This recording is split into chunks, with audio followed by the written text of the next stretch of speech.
if you want to support the show, any of the shows, either this or whichever show, I'm not on right now because it's just a blanket ad for all of them, and the website, you can go to bewareofspoilers.com. In the description for any of the episodes of Beware of Spoilers, there is the option to donate. If you don't want to donate that way, you can donate directly through the website. We do have that, mwpnews.com. And if you don't want to support that way, then going to mwpnews.com will help out because we have ads there. We don't want to keep it, where there's a lot of ads. There's a few ads. But the point is we want to make it so that way, we can sustain this for the long term. If people donate, we're never going to paywall anything, I don't think, as of right now. But if people start donating, we'll start doing cooler and cooler stuff. Like donations are how we get to cover stuff like Tribeca and other, film festivals. And, we may be able to bring on more people to help out. So if you want to help out the show and you want more content from us, by all means, even just going and giving us a 5-star rating on Spotify helps out a lot. But that's it. That's the only ad we'll have on the podcast ever. But here's whatever podcast you're going to be listening to.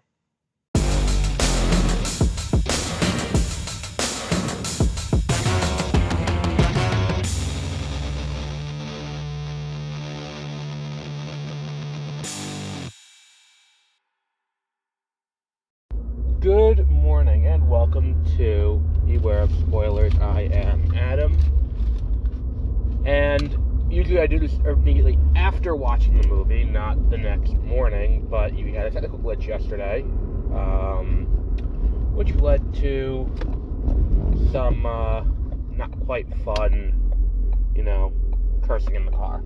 So, the app crashed as I was finishing the recording and lost the whole thing. So we're going to do Back to Black today, based on what I saw last night.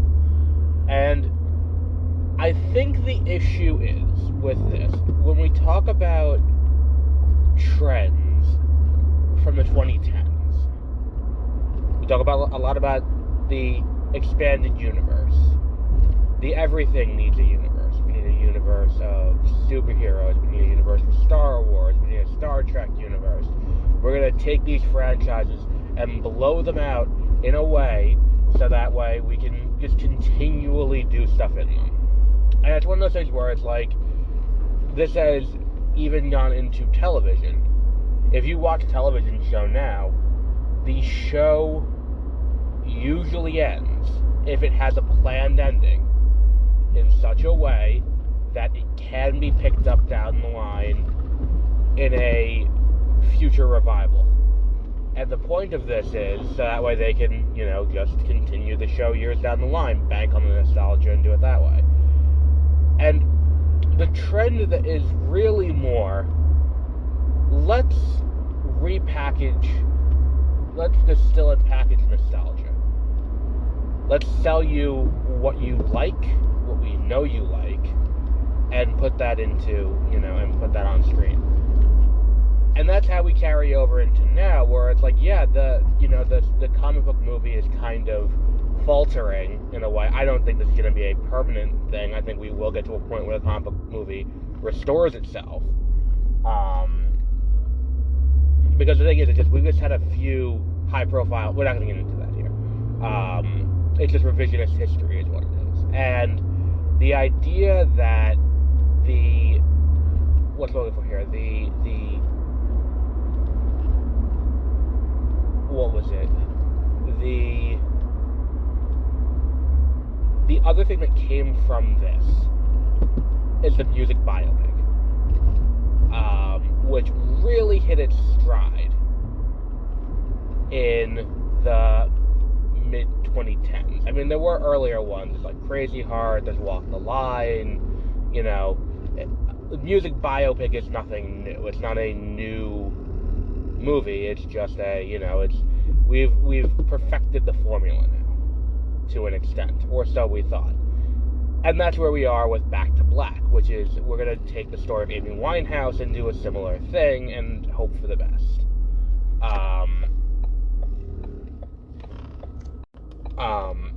that's not to say that this movie is good. That's not to say the movie is terrible. I think this is a perfectly, quote-unquote, mid-movie.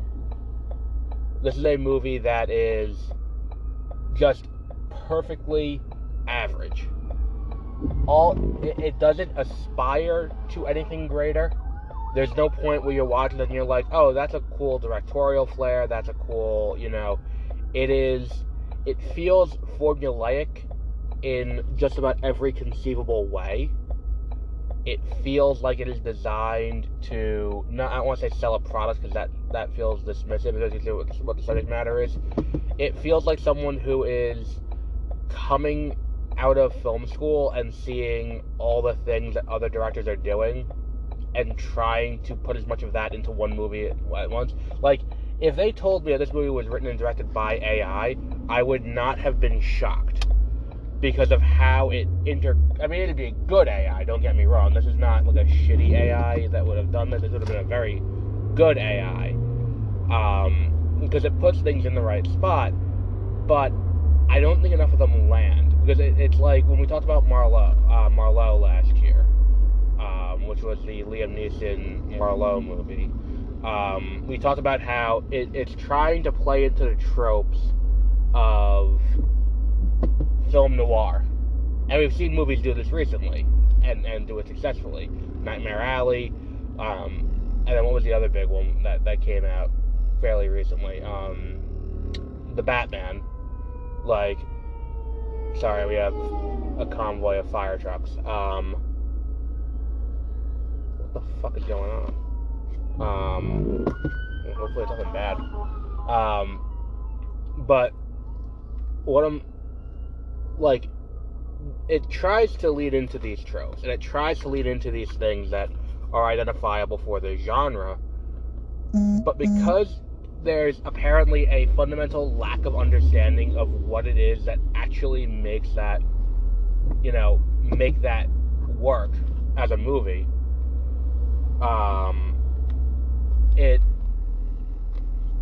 it does get, you do get bogged down in this moment of well, why are you doing this? What's the end goal of using this shot where it's a GoPro attached to a harness on her, and it's recording it in that, very close shot of her, of her trying to run away from the paparazzi. And it's things like that where it's it touches on a lot of interesting questions. It touches on a lot of things that are oh, that could be explored deeper. The impact of fame. The fundamental question of, this is a lot of ambulances and fire trucks. Something bad happened. And it is the fundamental questions there that don't really get addressed. It's like her grappling with her bulimia. I'm reminded of Bohemian Rhapsody, which went out of its way to not to downplay the debauchery that went into that was Freddie Mercury's life, and kind of the same thing with when they deal with Eazy-E's diagnosis in Straight Outta Compton. It's this idea, we're going to downplay that, but there's more there. Fundamentally, this movie is about a girl a woman with severe alcohol issues who loses that battle. And ultimately, I don't feel like it does enough to make me feel like, I know her any better now than I did walking into the theater. And that is fundamentally a problem. That is fundamentally a problem that needs to be addressed, in this thing. And a lot of this comes from the fact that, there's a moment very early on that kind of illustrates every issue with this movie all at once. And it is the fact that they do not say what the main character's name is for about a half hour into the movie, give or take. I didn't have my watch on, but it is a long time before they say who the main character's name is. And I'm just like, that's a pretty key piece of information to not have given at this point. That's a pretty key piece of information to have not been, handled. And it's one of those things where it's like, I feel like there was definitely, fundamentally the question that I have with this is, would this movie have been made in its current form if it was not about Amy Winehouse? If this was a movie about just another pop star, like, not another pop star, like someone real, like, if this was a fictitious account of a pop star telling this exact script, would this movie have been made? I think fundamentally the answer is no, and I think that to an extent when we're dealing with an established quote-unquote IP, in this case Amy Winehouse, we are willing to put up with a lesser product. The studio is willing to put up with a lesser product because the more important thing is delivering a end result about the subject that, I don't know, this is not flattering, this movie, towards her. It's not like, you're like, oh, well, she, it downplays some of the more questionable aspects, like, we would consider her now a domestic abuser. And if, that was one of the things that struck me in the movie, is that it's like, the way that, her alcoholism is played, and the way that she gets drunk and then assaults her husband several times. It's a recurring thing throughout the movie where it's like she gets drunk and assaults her husband and boyfriend.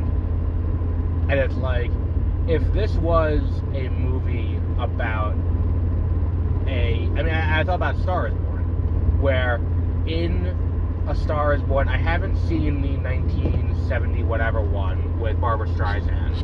I've seen the Judy Garland, and I've seen the, what's the other one? The Janet Gaynor ones, the original, and then the first remake in 1954. So, the point I'm trying to make is, we see this, and that is something where it's like, when they remade it in 2018 with Bradley Cooper and Lady Gaga, they adjusted, because having him go up on stage at the Grammys and slap her would have been a bridge too far. And I'm not one of those guys where it's like, feigning, hey, we need equality or anything like that. That's like, well, why is it okay?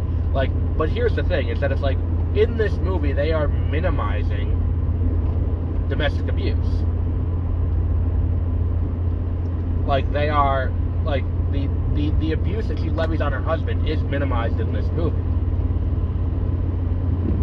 And done in a way where it's like, she's almost a victim. And that's the thing. This is a woman who had demons, and she had to fight those demons all her life. If you want to do an honest portrayal of that and not shy away from that, that's fine. But you can't whitewash aspects of it in an effort to make the subject look better. At that point, it just seems disingenuous. And I'm not saying we had to sit here and disparage the dead. That's not what I'm saying either. I'm saying that, this movie kind of wants to have it both ways. And fundamentally, because it does that, and because it tries to assign blame, I don't, that's the thing, is that it never tries to assign blame. And I'm not saying you should try to assign blame for what caused her to drink, but, fundamentally, I went into this knowing a few Amy Winehouse songs. I was familiar with Rehab, I was familiar with Back to Black, I was familiar with Valerie. And Valerie, just because it was something that they played at work all the time in my last job.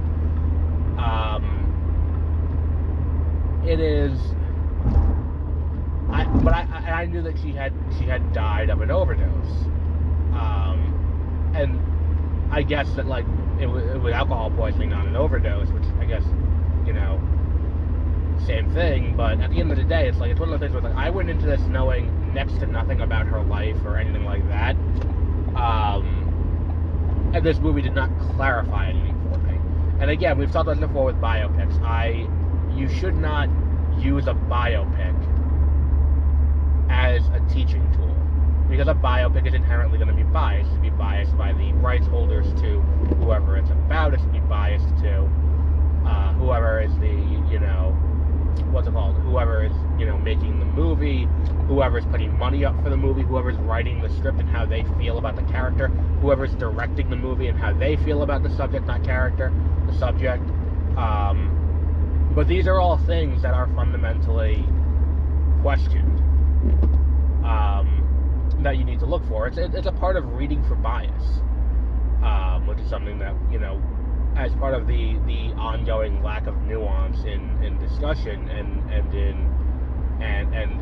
the declining media literacy that we've had recently, it's one of those things where it's like people aren't reading for bias anymore. And I'm not saying that's something you have to do here. I'm saying that this is something where I should at least have some semblance of more knowledge about this person than I did walking into the movie, even if it is misguided. And I think that it fails at that. That's a fundamental failing of this movie. Yeah, I think that we need to take a good hard look at musical biopics going forward. I'm trying to think if I know of any that are in the works. I know there's one. She's not a musician, but who was the actress from Gone with the Wind? They're doing a biopic about her with Carla Gugino. Janet Leigh. They're doing a biopic about her, but she's not a musician. I'm trying to think who else there is. And it's like, and the thing is too, I think back to Judy, the Renee Zellweger, Judy Garland biopic, where it whitewashes what happened to her. And it's like, well, what the fuck? That woman was tormented the entire time she was working. And you just gloss over it. And that's kind of where we are here. This is a 3-star movie on our rating scale, and I would say that because if this movie had come out on streaming, like if I was watching, if I turned on Netflix and turned it on, I would not be upset that I watched it on Netflix. I don't think this is a theatrical experience movie. This feels like a bigger budget BBC project, is how I would describe it. It feels like a BBC project with more money thrown at it, which is not necessarily the best case for seeing it in a theater, but it's also not the worst thing you can see this weekend. If you're a fan of Amy Winehouse, I'm sure you will find something in this movie to like. I'm sure you will enjoy something here if you are an Amy Winehouse fan. Because again, you get the music, and there are things like, you know, like any opportunity for directorial flair just kind of omitted. And that's why this feels like a TV movie. It's shot like a TV movie. It's written like a TV movie. And it's like the thing that I keep coming back to, and I was kind of like flustered by it, is this idea of when she first meets the man that would become her husband. It's in a bar, and they're playing pool. So you got these two characters playing pool. They're playing pool while Amy's music is playing in the background. And this is the moment where they have to sell that, like, this is the man that she's willing to make every poor decision because of. The man that she's willing to, like, you know, she had this rule, no hard drugs, and sure enough, this guy, she breaks that rule for because she's so in love with him. this is meant to be the moment to show, okay, I, as the viewer, understand why she made this choice. And it feels like, and I when I did it last night, I said it feels like I'm reading a deposition, where it's like, here's a statement of facts. The two of them played pool, and they flirted while they played pool, but it turned out he had a girlfriend. But that could have been a great scene. That would have, it's just kind of just another scene in this movie. Or like, even like her going to the pub for her gig could have been something better. And like the scene with her talking with her grandmother very early on, with the first scene in the movie, it lacks anything. And I'm not saying the actresses are bad. I think Marissa Abela, I think is her name. I know it's Marissa. I know it's like Abela or something like that. I don't know. I should have written it down, but I had it last night because there was a giant standee outside the theater. What the point I'm trying to make is, like, it's not them that sunk this. It is any directorial flair that would have given it something interesting to look at or conveyed emotion, instead of it just being a straight, like, okay, here's the pool scene, okay, here's them doing this, okay, here's them, getting married, and then, their honeymoon. Here's, like that scene when they're playing pool in the bar should have been an inflection point in the movie, and it just isn't. And it isn't in a way where it's like, we're doing this on TV. We don't need to do that. But you're doing this in a theatrical release that's meant for Dolby, because they did this special preview in Dolby. You gotta put that. You gotta put the flair on for that. But we'll wrap up there for today. Tomorrow we'll be talking about X-Men 97. We'll be ending that off, and then on. What was it? Tonight we'll be doing If, and then Saturday we'll be doing I Saw the TV Glow. What was the other day? On Friday we will also be doing Little Kitty Big City, the new indie game. But until then, have a great rest of your week.